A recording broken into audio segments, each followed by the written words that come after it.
SR2M 베레스크는 9mm 탄을 쓰는 러시아의 기관 단총입니다. 소련 붕괴 후 러시아에서는 기존의 9mm 마카로프 탄을 대신할 필요성을 느끼게 됩니다. 이에 신규 탄환 개발 사업인 그라치 프로젝트를 통해 관통력, 저지력이 향상된 9mm 규르자 탄환을 개발하고 이 탄을 쓰는 기관 단총인 SR2 베레스크도 만들게 됩니다.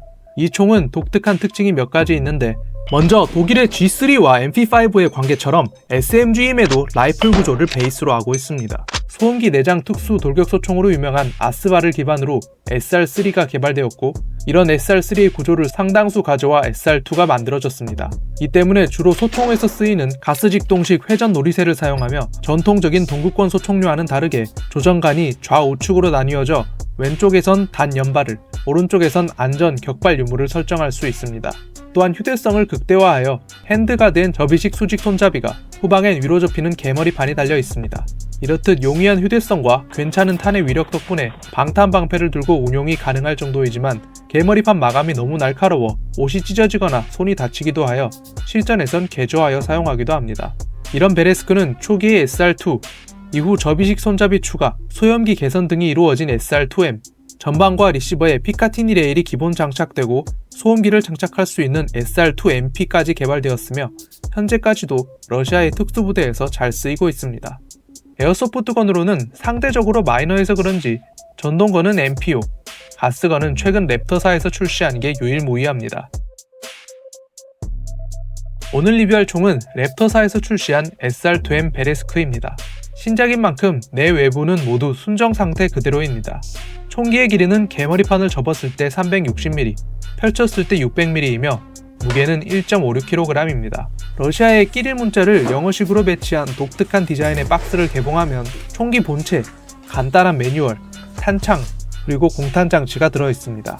전체적인 외형은 실총 베레스크 특유의 핸드가드, 스톡, 소음기 등의 독특한 형상을 무난하게 재현하였습니다.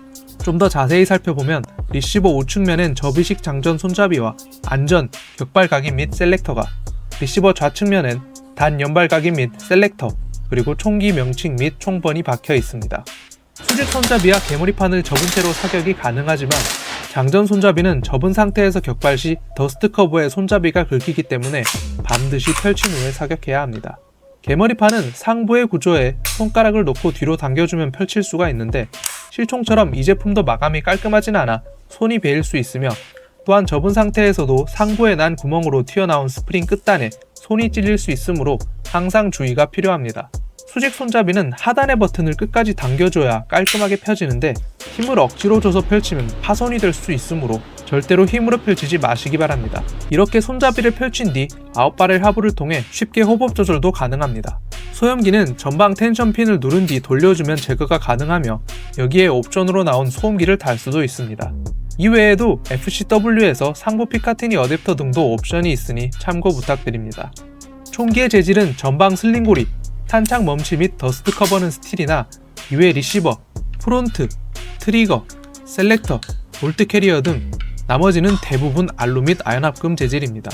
테이크다운은 리시버 후방의 버튼을 눌러준 뒤 더스트 커버를 위로 올리고 상부의 리코일 스프링 가이드, 하부의 볼트 캐리어 고정 부위 등을 뽑아주면 볼트 캐리어까지 제거가 가능합니다. 기존의 브스스나 아스발, 그리고 베레스크는 리시버 공간이 협소하여 가스건으로는 출시가 불가능하다는 게 세간의 평이었으나 이 내부를 보면 그 해답이 보입니다. 스트라이커 방식과 철사를 통한 불법 구조로 나름 실총 기믹도 어느 정도 가져오고 영리하게 실용성도 챙겨 2마리 토끼를 잡았습니다. 이런 내부는 샤시는 스틸이나 해머 그룹 및 주요 작동부는 외부와 마찬가지로 모두 아연합금 재질입니다. 볼트 캐리어의 무게는 겨우 58g 정도로 거의 작동성에 올인한 부분을 확인할 수 있습니다. 실제로 리코일 스프링 장력도 약한 편이라 확실히 장전 손잡이를 끝까지 당긴 후 놓아줘야 볼트 캐리어가 제대로 전진합니다. 트리거감은 그렇게 좋은 편은 아닌데 단발의 경우 한 발 격바로 확실히 놓아줘야 차탄 격발이 가능합니다. 탄창은 형상은 무난하지만 재질은 역시나 알루로 추정됩니다. 전방에 스프링이 노출된 방식이라 동봉된 공탄 장치를 넣어 공탄 사격도 쉽게 가능한 점은 큰 장점입니다. 단 탄을 넣든 공탄 사격을 하든 탄창 후방에 은색 부품을 내려줘야 정상적으로 작동되니 참고 부탁드립니다. 매우 가벼운 작동부 무게 때문에 기화율은 약 3탄창 정도로 무난하지만 반동은 사실상 단 연발 모두 거의 느껴지지 않습니다. 그리고 지금까지는 여러 이유로 집탄 테스트는 패스했었는데 감사하게도 배틀존에서 타겟 제품을 제공해 주셔서 이 제품은 집탄도 측정해 보았습니다. 시작 전에 타겟의 스펙을 간단히 설명드리자면 트레이서 종류로 유명한 브랜드 에이스텍에서 발매한 얼라인멘토의 국내 유통 버전입니다. 해외판과의 가장 큰 차이점은 실용적인 업그레이드가 적용된 부분인데 먼저 배터리 용량이 3600mAh에서 5050mAh로 약 40% 이상이 증가되었으며 C타입 케이블도 기본형에서 2m 길이의 나일론 소재로 변경하여 내구성과 편의성을 늘렸습니다. 이외에도 통풍월이 뚫려 있어 내 외부 기압 차이를 해소하여 항상 안정적이고 정확한 타겟 판독이 가능합니다. 가장 중요한 가격 부분도 직구 시에는 제품가 그리고 배송비 포함 34만원, 관부가세 18% 5만원을 더하면 약 39만원 정도가 나오지만 국내에서 구입 시 단돈 37만원에 빠르게 배송까지 가능하며 1년간 무상 AS도 받을 수 있습니다. 사용도 어렵지 않은데 그냥 구글 플레이에서 에이스텍 앱을 설치하시고 타겟 전원을 켠 뒤 와이파이를 통해 얼라인멘토 연결만 해주시면 끝이며 직접 타겟을 보지 않아도 소리로 점수를 알려줘서 집탄을 예측할 수 있습니다. 이런 제품의 기본 구성에는 본체, 매뉴얼, 그리고 케이블, 파라코드, 타겟지가 포함되어 있으나 추가 구매를 통해 보강 아스테이지, 일반용 삼각대 혹은 탄 받침대 세트 구매가 가능합니다. 여기서 아스테이지는 순정은 2mm 두께지만 옵션은 3mm 두께여서 내구도가 훨씬 뛰어납니다. 단 장착 시 유의하실 점이 있는데 아스테이지의 사이즈 및 구멍이 제품보다 많이 작은 편입니다. 이는 재질 특성상 날씨에 영향이 커 여름에 늘어나고 겨울엔 수축 및 경화되는 부분을 고려하여 의도된 것으로 장착 시에는 나사 구멍에 미리 나사를 넣고 당겨서 조여주면 간단히 해결됩니다. 삼각대 옵션의 경우 두 가지 종류가 있으나 개인적으로는 탄 받침대 세트를 추천드리는데 그 이유는 직접 사용 영상으로 비교하며 보여드리겠습니다. 먼저 일반 삼각대는 탄이 맞는 대로 마구 튀어 이후에 탄을 다시 주어야 하는 번거로움이 있지만 이렇게 탄 받침대를 장착하시면 탄이 안쪽에 모두 모이는 모습을 보실 수 있습니다. 이렇듯 매우 훌륭한 타겟이지만 몇 가지 주의하실 점이 있는데 먼저 당연하겠지만 타겟의 내구도를 위해 최소 거리는 3m 이상 확보가 필요합니다. 마찬가지로 고탄속 및 고중량 탄으로 사격 시 파손 위험이 있으므로 반드시 국내 법규를 지키며 사용 부탁드립니다. 또한 위에도 언급했듯이 아스테이지가 기온의 영향을 많이 받기 때문에 가급적 15도 이상의 온도에서 사용을 권장하며 겨울철에는 아스테이지 경화 현상이 발생하므로 야외 사격은 절대로 하지 않는 걸 추천드립니다. 이 제품은 아래 링크를 통해 배틀존 스마트 스토어에서 구입이 가능하니 참고 부탁드립니다. 집탄은 제가 타겟 사격 및 촬영이 낯설어서 벗어나는 탄이 많긴 했지만 조준만 잘하면 비슷한 곳에 계속 꽂히는 것으로 보아 나쁘지는 않은 것으로 보입니다. 이 제품의 해외 소비자 가격은 $315, 한화 약 46만원이며 배송비 및 부대 비용 포함 시 66만원으로 예상됩니다.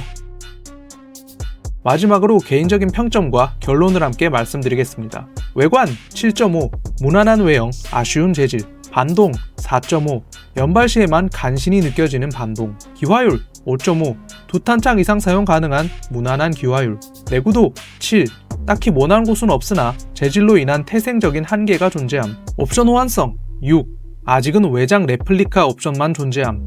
결론, 브스스, 아스발, 베레스커를 비롯한 SR2, SR3 구조는 리시버 폭이 좁아 가스건으로 출시가 힘들 거란 예상이 많았습니다. 하지만 랩터사에서 스트라이커 방식으로 설계를 하여 영리하게 방법을 찾아냈습니다. 비록 플라스틱, 알루미늄, 안압금 재질이 다수 사용되었으며 반동도 너무 약하여 아쉬움이 크긴 하지만 형상 자체는 실총의 여러 기믹을 훌륭하게 재현하였고 작동성도 무난하여 핸들링에도 문제가 없습니다. 단순히 이런 제품의 완성도를 떠나 추후 부스스 GBB의 가능성을 열어준 것만으로도 대단한 의미가 있다고 생각합니다. 평소 동구권 무기에 관심이 많으셨던 분, 특히 가뭄 수준이었던 동구권 SMG를 원하시던 분께 이 제품을 추천드립니다. 오늘 리뷰는 여기까지입니다. 혹시나 궁금하신 총기가 있으시다면 댓글로 의견 부탁드립니다. 감사합니다. 좋아요와 구독, 하이프는 영상 제작에 큰 힘이 됩니다.